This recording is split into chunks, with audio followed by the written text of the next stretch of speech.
అఖండ 2 cinema గురించి మాట్లాడారు.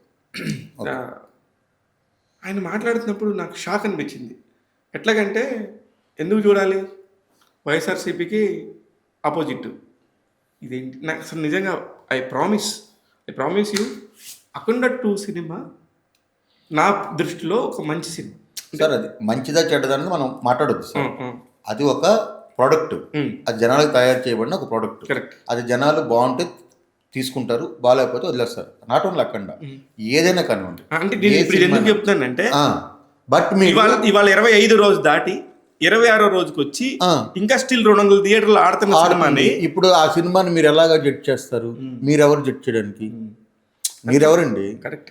మీరు కాదు కదా జడ్జ్ చేసింది, జనాలు కదా తీర్పిచ్చారు. జనాలకు నచ్చలేదు అనుకోండి, మధ్యాహ్నం కంతా మ్యాట్నీకి అంతా వెళ్ళిపోద్ది. మూడో రోజు ఉండదు కదా. మూడో రోజు ఉండదు, ఉంటుందన్నా థియేటర్ ఉంచుడు, అంతే కదా.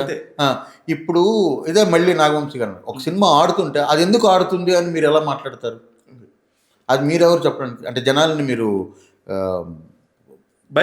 ప్రొవోక్ చేస్తున్నారు.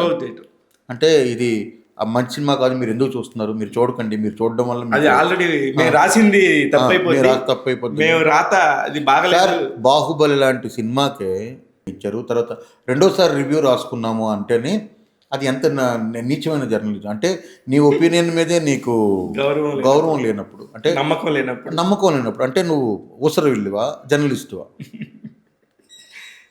ఇట్లాంటి మాట్లాడితే ఇంకా చాలా విషయాలు మాట్లాడాల్సి వస్తుంది. అదేనండి. అదే ఇప్పుడు మీరున్నారు, మీరు ఎందుకు మెయిన్ స్ట్రీమ్ జర్నలిస్ట్గా ఎప్పుడు కనిపించరు?